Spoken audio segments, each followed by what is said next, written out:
Muchísimas gracias.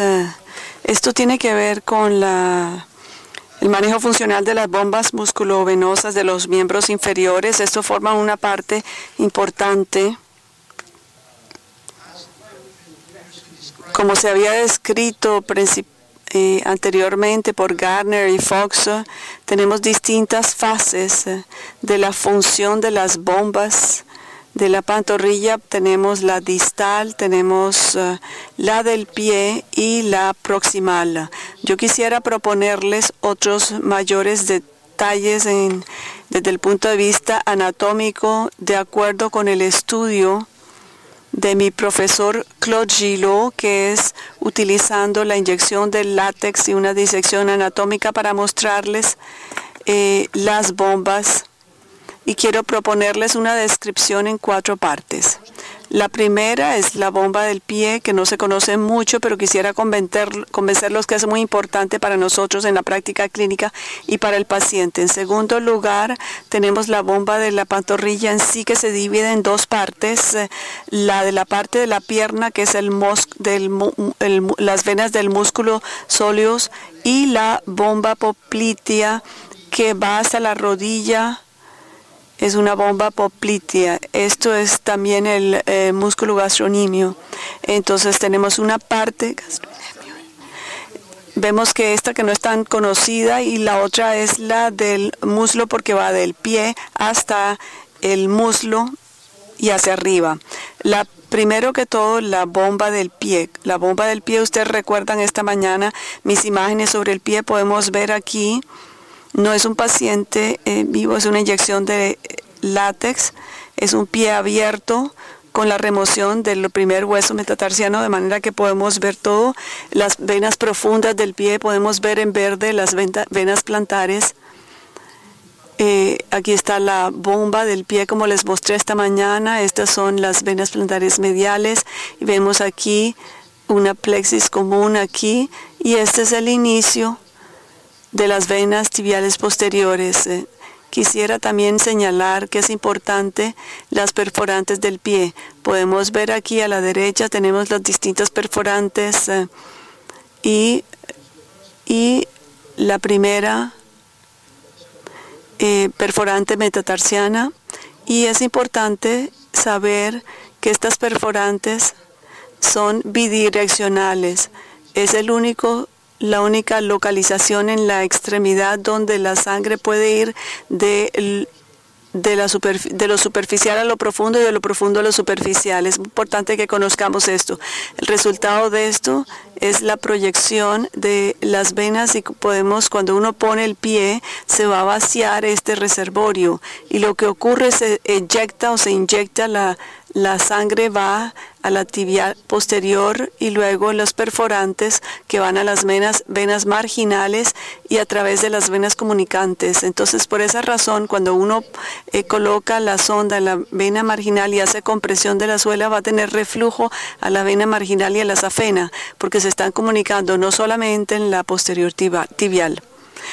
La segunda parte es la bomba de la pierna, que son las venas soleares. Una vez más, una imagen anatómica que es muy impresionante. Lo que se puede ver aquí, el músculo solar está desconectado de la tibia. Tenemos el músculo soleus solo, y aquí vemos que en azul claro tenemos la vena posterior. Vemos la parte izquierda. Y aquí se puede ver en azul estas venas, que son las venas soleares mediales en 2 partes, lateral en verde y medial en azul. Están drenando, y la parte verde, que es la parte más importante, es la parte lateral de la vena del músculo soleus, y todas estas venas están drenándose, y vemos por eso que son más importantes las fibulares que las tibiales, porque estas son venas muy grandes que drenan toda esta parte importante del músculo. Una vez más, esto es la pierna derecha, vemos la vena posterior tibial. Esta mañana podemos ver las perforantes en rojo y es muy interesante. Hay una convergencia de todas estas venas que son las venas soleales medias que entran a la tibial posterior y vemos la perforante aquí. El efecto se debe a la vena muscular que lavan la sangre, y por eso las perforantes son eficientes por la aspiración, que es muy eficiente, justo enfrente de todas estas venas musculares que son las mediales septales. Quiero proponerles una sistematización de las venas soleus que podemos ver en la parte lateral. Vemos la parte lateral que está, vemos aquí en color púrpura en esta parte. Vemos que estas venas soleus se dividen en dos partes, y esta es el nervio tibial.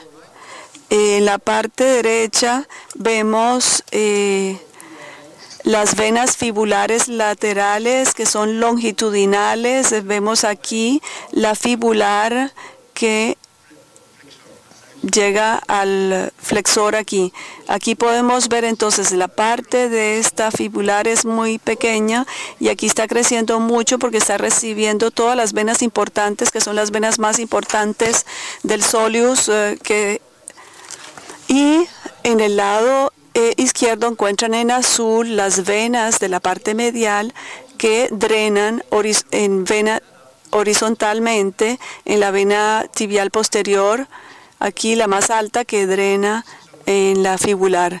Esto es la anatomía más común cuando uno investiga al paciente.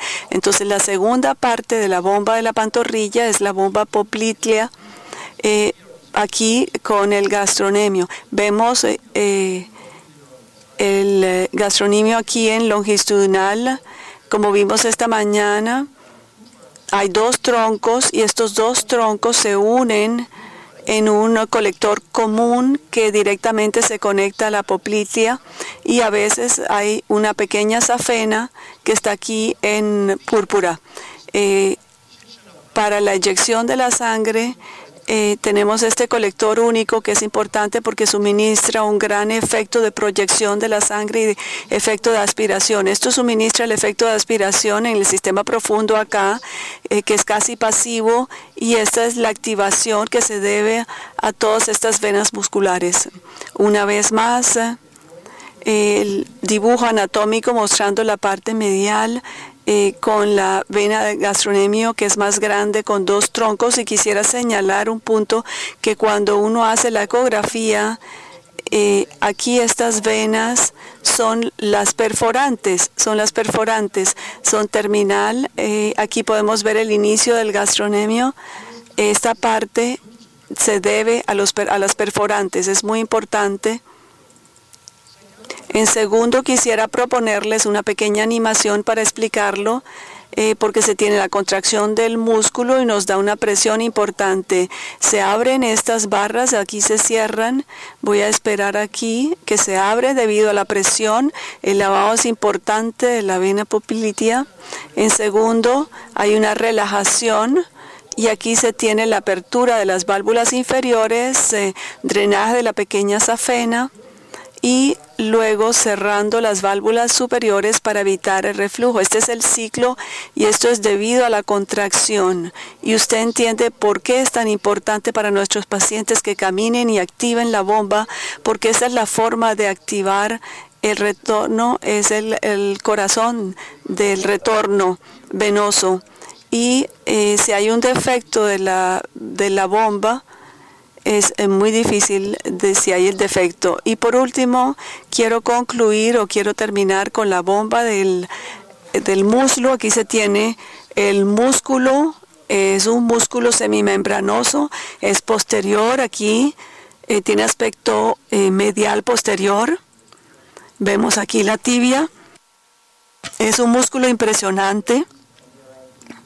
Aquí aparece señalado en amarillo. Ustedes pueden ver unas venas muy importantes. Una vez más, es el tipo, cuando se tiene una contracción, va a ser un flujo hacia arriba y va a ayudar al retorno venoso. Quiero mostrarles estas venas dentro de este músculo semimembranoso. Son las arcadas venosas que se pueden ver aquí.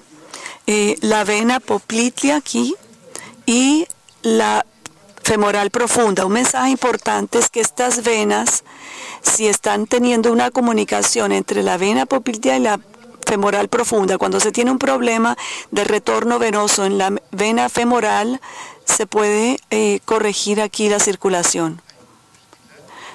Bueno, me salto esta para la propuesta. Es que debido al poder de la bomba de la pantorrilla, que es tan importante, la vena poplitea no podía recibir toda la sangre.